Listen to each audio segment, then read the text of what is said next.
ওগো, আর কতক্ষণ হাঁটবো? সেই কখন থেকে আমাকে হাঁটিয়ে নিয়েই চলেছো। হ্যাঁ গিন্নি, এই তো প্রায় চলে এসেছি। আর একটু হাঁটলেই হয়ে যাবে, এসো। উহ, আর পারছি না, পা যে একেবারে ছিঁড়ে যাচ্ছে। এখন যে পা আর চলবে না গো। কে তোমাকে বলেছিল বলো তো এত দূরে ঘর ভাড়া নিতে? এত দূরে ঘর ভাড়া কি আর সাধে নিয়েছি গিন্নি?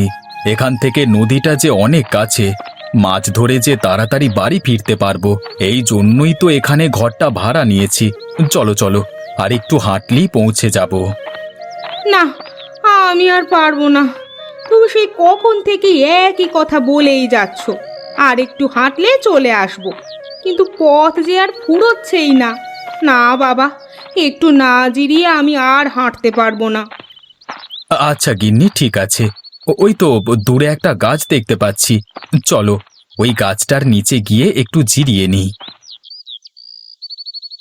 উফ বাবা, বড় বাঁচা বাঁচা গেল। এখন একটু না জিরিয়ে নিলে যে আমি আর একটা পাও সামনে দিতে পারতাম না। যাক, এখন গাছতলায় বসে একটু জিরিয়ে বেশ আরাম লাগছে। হ্যাঁ গিন্নি, তা তুমি ঠিকই বলেছ। গাছতলায় বেশ বাতাসও বইছে, যে কারণে আরো বেশি ভালো লাগছে।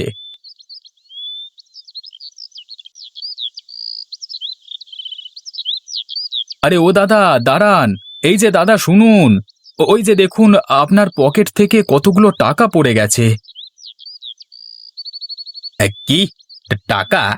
কিসের টাকা? কি সব বলছো তুমি? হ্যাঁ দাদা, ওই যে দেখুন, আপনার পকেট থেকে টাকাগুলো পড়ে গেছে। জলদি করে টাকাগুলো তুলে নিন, নয়তো বাতাসে উড়ে যাবে যে। ধন্যবাদ ভাই, তোমাকে অনেক অনেক ধন্যবাদ। আজ তুমি আমার ব্যবসার এতগুলো টাকা হারানোর হাত থেকে বাঁচিয়ে দিলে। এই টাকাগুলো সব হারিয়ে গেলে যে আমার মাছের ব্যবসা একেবারে লাটে উঠে যেত। আরে না না দাদা, এভাবে বলবেন না। আমরা মানুষেরা তো একজন আর একজনকে উপকার করবার জন্যই সৃষ্টি হয়েছি। তা আপনার আবার মাছের ব্যবসা আছে বুঝি? হ্যাঁ ভাই, নদী থেকে আমি মাছ ধরে সেগুলো বাজারে বিক্রি করি। বাজারে আমার একটা মাছের বড় দোকান আছে। আরে বলেন কি দাদা, আপনার তাহলে বাজারে একটা মাছের দোকানও আছে? আমিও তো নদীতে মাছ ধরি, কিন্তু আমার বাড়ি দূরে হওয়ায় প্রতিদিন বাড়ি যেতে আসতে অনেকটা সময় লেগে যায়। তাই তো এই গ্রামে একটা বাসা ভাড়া নিয়েছি, আজই বাসায় উঠব। তা বেশ ভালোই হলো ভাই, তুমিও নদীতে মাছ ধরো, আমিও নদীতে মাছ ধরি। তার মানে আমাদের খুব শীঘ্রই আবার দেখা হবে। আচ্ছা ভাই, আগে তাহলে বাড়িতে ওঠো, অন্য একদিন তোমাদের সাথে দেখা হলে কথা হবে, কেমন? আজকে তাহলে আমি আসি। আচ্ছা দাদা, ঠিক আছে, সাবধানে যাবেন। আর হ্যাঁ, টাকাগুলো যেন আবারও পকেট থেকে না পড়ে যায় সেদিকে খেয়াল রাখবেন। ঠিক আছে ভাই, একই ভুল আর বারে বারে হবে না। ওগো, এটা তুমি কি করলে? অতগুলো টাকা চাইলে তো আমরাও রেখে দিতে পারতাম, কিন্তু তুমি তো উল্টে লোকটাকে ডেকেই টাকাগুলো দিয়ে দিলে। টাকাগুলো আমরা চাইলে নিতে পারতাম, কিন্তু ওই টাকাগুলো তো আর আমাদের নয়, তাই না? শুধু শুধু অন্যের টাকা কেন নেব বলো তো?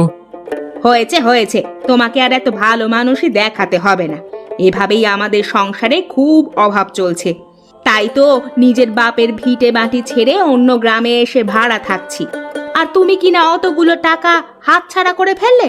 এজন্যই তো আমাদের সংসারে ভালো কিছু হয় না, সব সময় অভাব অনটন লেগেই থাকে। শোনো গিন্নি, আমরা যদি সৎ থাকি তাহলে দেখবে বিধাতা নিজেই একদিন আমাদের সবকিছু ভালো করে দেবে। হ্যাঁ, আমিও দেখব সেটা কবে হয়। লোকটাকে এমনিতেও অনেক ধনী মনে হচ্ছিল। অতগুলো টাকা আমরা নিয়ে নিলেও তার কোনো ক্ষতি হতো না। গিন্নি, পরের অর্থ সম্পত্তিতে লোভ করতে নেই, বুঝলে? এখন অনেক হয়েছে, এসব কথা বাদ দাও। ওই যে দেখো, আমরা নতুন বাড়িতে প্রায় চলে এসেছি, চলো।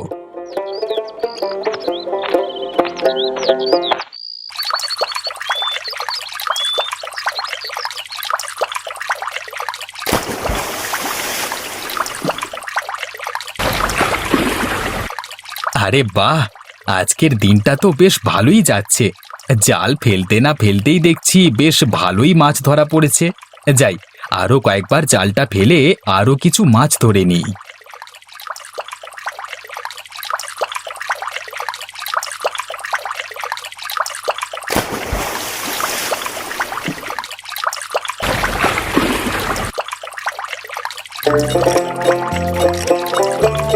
আগে নরেশ বাবু, জালের মাছগুলো তো সব নষ্ট হয়ে যাচ্ছে। আর কতক্ষণ দেরি করলে যে সব মাছ পচে যাবে। চলুন বাবু, এবার মাছগুলো বাজারে নিয়ে যাই। বাজারে নিয়ে জলদি বিক্রি করে ফেলি, নয়তো সব মাছগুলো নষ্ট হয়ে একেবারে পচে যাবে। আরে যাক যাক, মাছ নষ্ট হলে তাতে তোর সমস্যা কি শুনি? এই বাজারে একমাত্র আমারই মাছের দোকান। আমি যদি ভালো মাছ বিক্রি করি তাহলে সবাই ভালো মাছ কিনবে, আবার যদি পচা মাছ বিক্রি করি তাহলে সবাই পচা মাছ না কিনে কোথাও যেতে পারবে না। তোরা এত মাছ নষ্ট হওয়া নিয়ে ভাবিস না, তোরা জাল ফেলে মাছ ধরতেই থাক।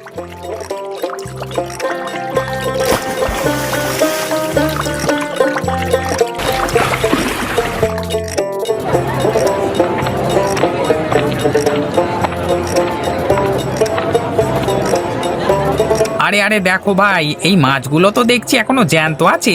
দেখো ভাই, এই মাছগুলো যে একেবারে তাজা, এখনো নড়ছে। কেন দাদা, মাছ তো তাজা, তাই নড়ছে। তোমরা হঠাৎ এসব বলছো কেন?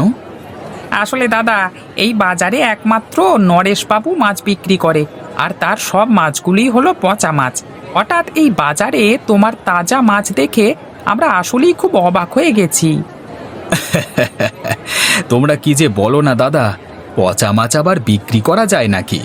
হ্যাঁ গো দাদা, তুমি হয়তো এই বাজারে নতুন এসেছো, তাই কিছু জানো না। আমাদের এই বাজারের মাছ একমাত্র নরেশবাবু বিক্রি করে, আর তার সব পচা মাছ আমাদেরকে এক এক প্রকার জোর করে নিতে হয়। সেই পচা মাছ বিক্রি করতে করতে একেবারে আঙুল ফুলে কলা গাছ হয়ে গেছে। অনেক ধনী হয়ে গেছে নরেশবাবু, কোনো কিছুর অভাব নেই তার। এমনকি গ্রামের মোড়ল মশাইকেও টাকা পয়সা ধার দিয়ে হাত করে ফেলেছে। এইসব তোমরা কি বলছো? আমি তো কিছুই বুঝতে পারছি না দাদা। ধীরে ধীরে সবই বুঝতে পারবে দাদা। এখন জলদি করে আমাদের কিছু তাজা মাছ দাও, আমরা এখান থেকে পালাই।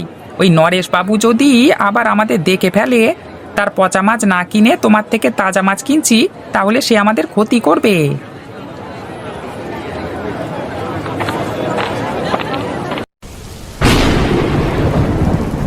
যাক বাবা, মাছগুলো বিক্রি করা শেষ হলো, আর বৃষ্টিটাও নামলো।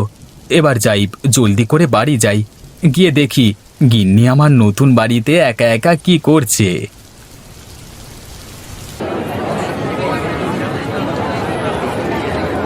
কিরে, কি হলো আজকে দেখছি বাজারে কেউ মাছ কিনতে আসছে না, কারণটা কি?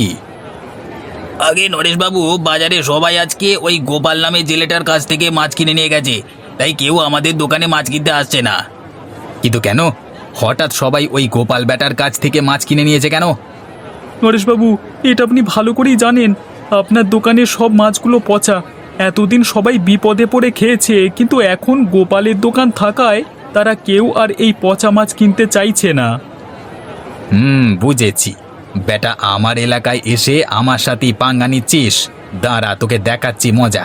এই শোন, তোরা আমার কাছে আয়।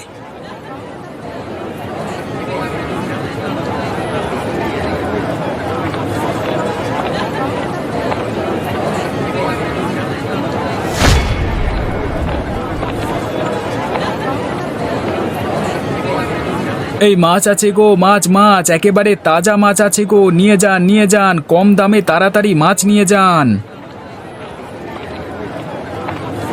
আরে এ কি, আপনারা এখানে? কি হয়েছে আপনাদের? ইয়ার হবে, এই দেখুন মোড়ল মশাই, এই বেটা বাজারে বসে বসে পচা মাছ বিক্রি করছে। এই দেখুন সেই পচা মাছ। না না মোড়ল মশাই, আমি পচা মাছ কেন বিক্রি করতে যাব? পচা মাছ তো আমরা ফেলে দিই। কিন্তু নরেশ যে বলল তুমি নাকি বাজারে বসে বসে পচা মাছ বিক্রি করো। আরে এই তো, তোমার সামনে আমি সেই পচা মাছগুলো দেখতে পাচ্ছি। কিন্তু মোড়ল মশাই, এই মাছগুলো তো আমার নয়। আমি তো আমার সব মাছগুলো আজই ধরে এনেছি। তাহলে তো এই মাছ পচে যাওয়ার কথা নয়, কিন্তু এগুলো তো পচেনি। আরে তাই তো, গোপাল তো ঠিক কথাই বলেছে। এই যে নরেশ, এই বাজারে একমাত্র তুমি পচা মাছ বিক্রি করো, এটা আমরা সবাই জানি। তুমি পচা মাছ বিক্রি করে কিন্তু অনেক টাকা পয়সা আয় করেছো। কিন্তু আজ তোমাকে একটা কথা আমি বলে দিচ্ছি, আজকের পর থেকে যেন তোমাকে আমি বাজারের কোনো পচা মাছ করতে না দেখি। যদি দেখি তাহলে কিন্তু ভালো হবে না, কথাটা মাথায় রেখো। আর এই যে গোপাল, আজকে থেকে তুমি এই বাজারে প্রতিদিন মাছ ধরে এনে বিক্রি করবে। তোমাকে কেউ কোনো সমস্যা করলে আমাকে জানাবে। আগে ঠিক আছে মোড়ল মশাই, আপনাকে অনেক ধন্যবাদ। এই যে নরেশদা, একটা কথা, আপনি যদি সৎ হন তাহলে দেখবেন বিধাতা আপনাকে জিতিয়ে দেবে।